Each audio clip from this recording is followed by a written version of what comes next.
कुरुक्षेत्र के युद्ध में अपने ही संबंधियों को मारना पड़ेगा। इस सोच से दुखी अर्जुन को गीता का उपदेश देने के लिए कृष्ण ने यही सही समय माना।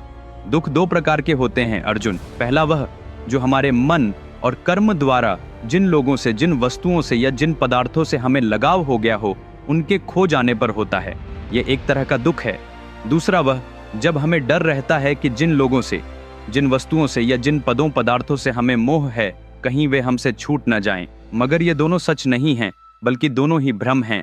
पहला इसलिए कि जो पहले ही घट चुका है वह वापस नहीं लाया जा सकता, चाहे हम कितना भी दुख मना लें। दूसरा इसलिए कि जो अभी खोया ही नहीं है वह भविष्य में कभी भी खो सकता है, और भविष्य हमारे हाथ में नहीं होता, इसलिए उसकी चिंता करना और भी बड़ी मूर्खता है। इसलिए अर्जुन, जो मैं कह रहा हूं उसे ध्यान से सुनो। तुमने अभी युद्ध शुरू भी नहीं किया, अभी तक न जाने वाले प्राणों के लिए और अभी आई भी न हुई हार के लिए पहले से ही भयभीत होकर पीछे हटना चाह रहे हो। दुनिया में इससे बड़ा पाप, अपराध या अधर्म कुछ भी नहीं है। कहीं किसी के घर चोरी हो गई तो क्या हम धन कमाना छोड़ देंगे? कहीं रास्ते में कोई दुर्घटना हुई तो क्या हम यात्रा करना छोड़ देंगे? तो फिर किसी को युद्ध में हार मिली, इसलिए क्या हम युद्ध करना ही छोड़ दें? तुम्हें अभी बस एक ही काम करना है, धर्म की रक्षा। तुम जो यह युद्ध कर रहे हो वह तुम्हारे लिए नहीं, यह तुम्हारा कर्तव्य धर्म है। तुम्हारे शत्रुओं का नाश भी तुम्हारे लिए नहीं, बल्कि धर्म की स्थापना के लिए है। यह धर्म युद्ध है, अधर्म युद्ध नहीं। अभी तुम्हारे भीतर जो भय भरा हुआ है वही तुम्हारी असली मृत्यु है। कहीं मैं हार न जाऊं, कहीं मैं मारा न जाऊं, कहीं अपने ही लोगों को न खो दूं, कहीं अपने ही आत्मियों को न मार दूं, यही भय तुम्हारी पहली मृत्यु है। याद रखो अर्जुन, दुर्बलता ही मृत्यु है और शक्ति ही जीवन। अगर तुम सब कुछ त्याग कर संन्यास में चले भी जाओ तो भी कुछ हासिल न कर पाओगे। इससे तो अच्छा है कि दुर्योधन के हाथों मारे जाने की बजाय जीत कर मरना। तुम्हारा मन ही तुम्हारा शत्रु है और तुम्हारा मन ही तुम्हारा मित्र। अतः धर्म क्या है यह भली भांति समझकर अपने पतन से बचते हुए तुम्हें खुद का उद्धार करना होगा। अर्जुन, अब युद्ध कुरुक्षेत्र की भूमि पर नहीं, बल्कि तुम्हारे मन, शरीर और अंतर में हो रहा है। तुम्हारे अंदर जो बुरे गुण हैं वही कौरव हैं, और तुम्हारे भीतर के अच्छे गुण ही पांडव हैं। तुम्हारी अच्छी आदतें ही तुम्हारे पीछे खड़ी सशक्त सेना हैं, जबकि तुम्हारी बुरी आदतें ही सामने वाली दुश्मन सेना। तुम्हारा मन ही तुम्हारा शस्त्र है और तुम्हारा ज्ञान ही तुम्हें संचालित करने वाला ईश्वर है। डर छोड़ो, कर्तव्य पहचानो, कदम आगे बढ़ाओ और विजय प्राप्त करो। उठो अर्जुन, युद्ध में मरे तो वीर गति प्राप्त होगी और जीते तो भूलोक के सम्राट बनकर स्वर्ग के ही सुख भोगोगे। युद्ध में कुछ भी हो तुम्हारा ही लाभ होगा। कुंती पुत्रों में श्रेष्ठ अर्जुन, अभी तुरंत युद्ध करने का निश्चय करो। उठो, तुम्हें डर किस बात का? तुम्हारे साथ धर्म है, जहां धर्म है वहां मैं हूं, और जहां मैं हूं वहां विजय निश्चित है। चाहे तो देख लो। इतना कहकर कृष्ण ने अपना विराट विश्वरूप दिखाया। अर्जुन उस रूप को देखकर आश्चर्यचकित रह गए। उस रूप में ऐसा कुछ भी न था जो दिखाई न दे रहा हो। 14 लोक, सभी देवता, स्वर्ग नरक, सूर्य चंद्र, इस समस्त विश्व का प्रत्येक अणु उसमें प्रतिबिंबित हो रहा था। वह रूप अनंत था। अर्जुन ने सोचा, साक्षात परमात्मा ही मेरे साथ हों तो फिर मुझे किस बात का डर? कृष्ण के वचनों से उत्साहित होकर अर्जुन ने अपनी आंखें पोंछीं, गहरी सांस ली, अपना सीना ताना और नीचे गिरे गांडीव को उठाकर एक परम योद्धा की भांति रथ पर खड़े हो गए। कृष्ण, अब मुझे पता चल गया है कि मुझे क्या करना है और क्या नहीं करना है। तुम्हारे गीतोपदेश से मेरा मैं और मेरा का अहंकार पूरी तरह मिट गया है। कर्तव्य निष्ठा पूरी तरह स्थापित हो गई है। अभी तक तुमने सिर्फ अर्जुन को देखा था, अब तुम विनाशकारी काल रूप रुद्र को देखोगे। मैं कुरुक्षेत्र के महासंग्राम के लिए पूर्णतः तैयार हूं। रथ आगे बढ़ाओ कृष्ण। जैसे ही अर्जुन ने यह कहा, उधर कुरुक्षेत्र के रणक्षेत्र में दोनों ओर की सेनाएं युद्ध के लिए तैयार हो गईं। आमने सामने खड़ी सेनाओं के घोड़ों की टापों की तेज गड़गड़ाहट गूंज उठी। दोस्तों, अभी एक बेहद दिलचस्प कहानी पढ़ी। क्या आप यकीन करेंगे कि यह एक आदमी की जिंदगी बदल देगी? क्या आप मानते हैं कि अपने बच्चों को वह कहानी पढ़कर ही वे जीवन के लिए आवश्यक मूल्य सीख जाएंगे? क्या आप मानते हैं कि जीवन में जो भी समस्या आ रही है या आ रही है उसका समाधान सिर्फ एक कहानी पढ़ने से है? हाँ, यह संभव है।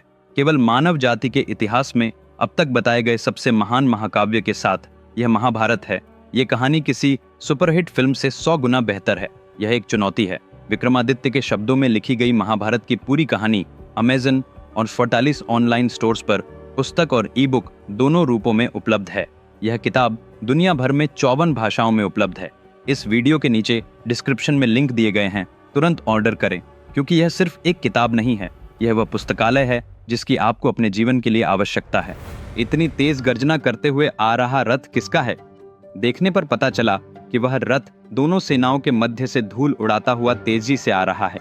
उन घोड़ों को स्वयं श्री कृष्ण परमात्मा हाँक रहे हैं। उनके मुख पर एक हल्की मुस्कान है। रथ के पीछे गांडीव थामे खड़े अर्जुन को देखकर कौरव सेना का आधा मनोबल वहीं ढह गया और पांडव सेना का उत्साह दोगुना बढ़ गया। वह रथ सीधा धर्मराज के रथ के पास आकर रुका। अर्जुन ने धर्मराज की ओर देखकर कहा, भैया, मैं युद्ध के लिए तैयार हूँ, और देर क्यों, आज्ञा दीजिए, युद्ध आरंभ हो। अर्जुन के आत्मविश्वास को देखकर धर्मराज समझ गए कि अब विजय सुनिश्चित है। उन्होंने एक क्षण भी देर न करते हुए ललकारा, पांडव सेना, रणभेरी बजाओ। सेनापतियों और सैनिकों ने तुरंत शंख, नगाड़े, मृदंग, डफली, नरसिंगा आदि एक साथ बजा दिए। उधर कौरवों की ओर से दुर्योधन ने भी ललकारते हुए कहा, सैनिकों, अगर केवल 7 अक्षौहिणी वाली पांडव सेना में इतना आत्मविश्वास है तो इधर 11 अक्षौहिणी वाली हमारी सेना में कितना होना चाहिए। इस युद्ध में जीत हमारी ही है। रणभेरी बजाओ।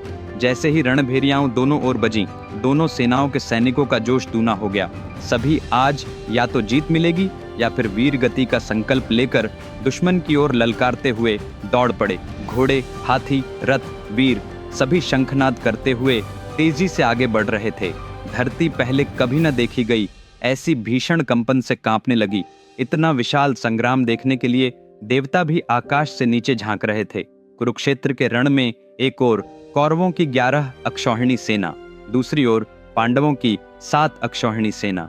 महाभारत में जिन लगभग सभी पुरुष पात्रों का उल्लेख आया है, वे लगभग सब इस युद्ध में भाग ले रहे हैं, केवल बलराम और रुक्मिणी के भाई रुक्मी को छोड़कर, क्योंकि दोनों पक्षों में अपने ही परिजन थे और उन्हें अपने प्रियजनों का वध करना स्वीकार न था, इसलिए उन्होंने युद्ध में भाग नहीं लिया।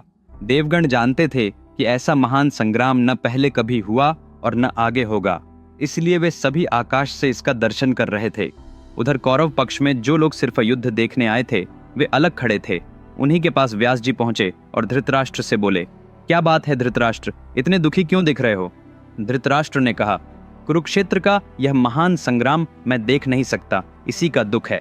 तभी व्यास जी बोले, तो क्या मैं तुम्हें दिव्य दृष्टि का वरदान दूं?